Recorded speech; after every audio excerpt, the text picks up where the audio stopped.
Picture this, $1 trillion gone in just 30 days. That's not the GDP of a small country. This, $1 trillion. Picture this, $1 trillion gone in just 30 days. That's not the GDP of a small country. That's not a stock market crash. That's the exact amount of billionaire wealth that just vanished from California between December 2025 and January 2026. Larry Page dropped $173 million on Miami real estate and ran. Peter Thiel moved his entire founders fund to Florida. Larry Ellison, already gone. And they're just the beginning. This isn't about politics. This is about the fastest wealth migration in American history.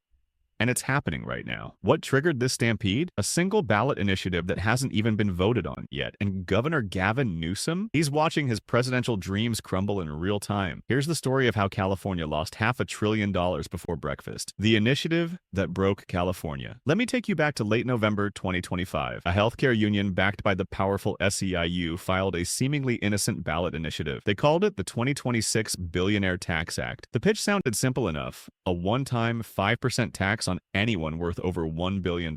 Tax the ultra-wealthy to fund healthcare? What could go wrong? Everything. And here's why. Buried in the fine print was a clause that would change everything. The tax would be retroactive to anyone who was a California resident as of January 1st, 2026. Read that again. Retroactive to January 1st, 2026. The initiative was filed in late November. That gave California's nearly 200 billionaires exactly 30 days to make a life-altering decision. Stay and potentially lose hundreds of millions or billions, or get out before midnight on New Year's Eve. They chose door number 2, and they didn't just walk out. They sprinted. The 7-day escape. Julian Johnston, a luxury real estate expert with the Corcoran Group in Miami, witnessed something he'd never seen in 25 years in the business. Billionaires closing on properties in 7 days flat. 7 days. No leisurely home tours. No price negotiations, no second thoughts. These were emergency evacuations disguised as real estate transactions. Billionaires were literally flying into Miami on private jets, viewing properties in the morning, making offers by lunch, and having their legal teams work through the night to close before January 1st. The clock was ticking, and every hour they remained in California was another hour they risked being trapped by a tax bill that could reach into the billions. Tax attorney David Liebens helped orchestrate 4 of these escapes. Those 4 clients alone, they represented a combined $600 billion in wealth. 3 headed to Florida, 1 went to Texas, and Liebens told reporters the same thing all 4 said when they ran the numbers. Get me the hell out of here. This is now a no-brainer. The trillion-dollar math. Kamath Palihapitiya, venture capitalist and host of the All In podcast, has been tracking this exodus obsessively. On January 11th, 2026, he posted the numbers that made jaws drop across the financial world. California started with $2 trillion in billionaire wealth. Within 30 days of the initiative filing, $1 trillion was gone. Half in a month. But here's what makes this even more devastating. It's not just the billionaires. It's their entire economic ecosystems. When a billionaire leaves, they take their family office teams with them. Their investment advisors, their accountants, their lawyers, their household staff, their charitable foundations, their startup investments, their venture capital firms.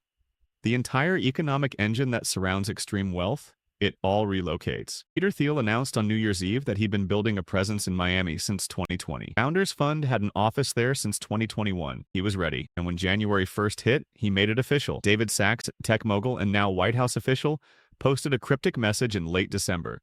Message received. Then he moved to Texas. Larry Page, Google co-founder, spent $173 million on Miami real estate in December 2025. Not browsing, not considering. Buying. Larry Ellison, Oracle founder, was already in Florida, but now he's watching a parade of his tech peers join him in the Sunshine State. Miami real estate agents say they've never seen anything like this. Not during the pandemic migration. Not during any previous tax flight. This is unprecedented. Newsom's impossible position. Governor Gavin Newsom is trapped in political quicksand. He actually agrees wealth taxes are terrible. He's said so publicly. He knows wealthy people are mobile and understands that taxing wealth gives people every reason to leave. But he can't say it loudly.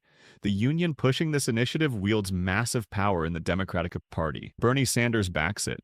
Ro Khanna backs it. If Newsom opposes it too strongly, he alienates voters he needs for a 2028 presidential run. If he supports it, he endorses a policy destroying California's tax base. In early January 2026, Newsom told the New York Times the initiative is poorly written and will fail. He called the damage significant, but the brutal truth?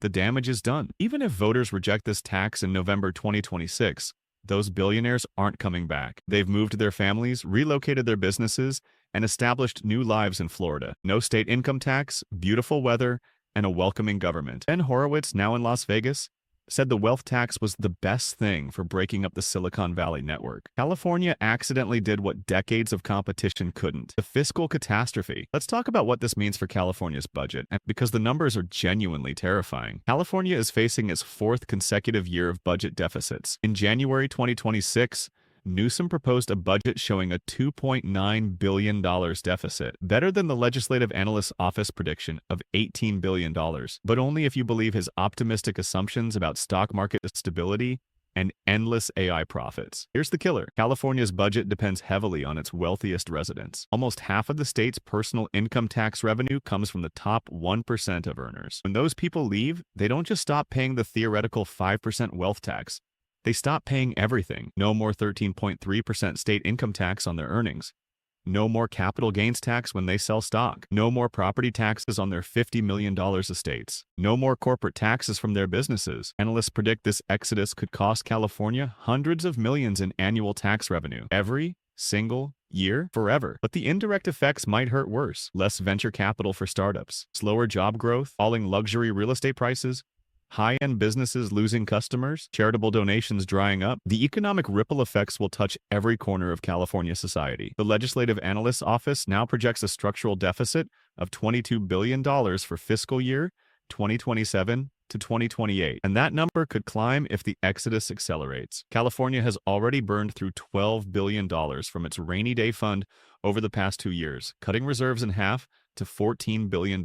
Newsom wants to rebuild those reserves, but how do you save money when your tax base is fleeing to Miami? The absurdity of it all. Here's the most absurd part of this entire disaster. The billionaire tax isn't even on the ballot yet. The union still needs to collect 875,000 signatures by June 24th, 2026, just to qualify it for a vote. Even if it passes, it wouldn't take effect until late 2026 or early 2027. But the damage already happened. Why? Because of that retroactive clause tied to January 1st, 2026. The billionaires didn't wait to see if voters would approve it. They looked at the political landscape, saw progressive politicians lining up in support, and made the rational choice: leave before it's too late. This is economic gravity in action. Threaten people with a massive tax bill, and they won't stick around hoping it won't happen. They'll assume it will and act accordingly. Why California is different. Not every billionaire fled. Jensen Huang, CEO of NVIDIA, said he's perfectly fine with the tax and hasn't considered leaving. But Huang is the exception, not the rule. David Gamage, a law professor who co-authored the initiative, argues the exodus is overblown, pointing to Massachusetts' millionaire tax in 2022, which didn't trigger mass departures. But California is different. This isn't a 2% surcharge on millionaires. It's a 5% tax on total wealth for billionaires. Someone worth $10 billion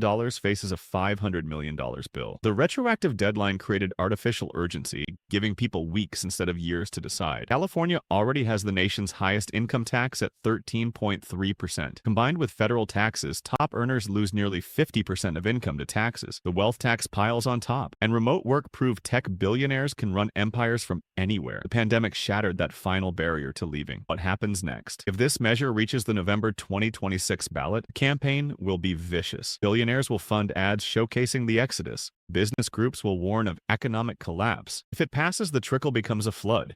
Every remaining billionaire leaves immediately, triggering tax-based collapse and devastating cuts to education, healthcare, and infrastructure. If it fails, the damage persists. Those who left won't return. The message to every entrepreneur: build your fortune elsewhere. A warning: New York, Massachusetts, Washington, Connecticut, and Illinois are exploring similar wealth taxes. California offers them a brutal lesson. Proposing aggressive wealth taxes can destroy the revenue base you're trying to tax. Announce plans to seize 5% of billionaire wealth, and they'll leave before you collect a dime. You get nothing instead of the hundreds of millions they were already paying. Legacy. Governor Gavin Newsom is watching his legacy crumble before his eyes. He opposed this tax. He warned about exactly what would happen, and he was right. But being right doesn't help when you're the governor presiding over the greatest wealth migration in American history. That's the narrative he'll carry into any presidential campaign. California's fiscal crisis, the exodus, the failure. As Newsom enters his final year as governor, term limits prevent a third term. He's learning a harsh lesson that every politician should understand. In our globalized, mobile world,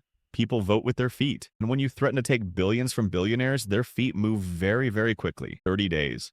$1 trillion gone. That's not just California's story. That's a warning about what happens when ideology collides with economic reality. And right now, reality is winning by a landslide.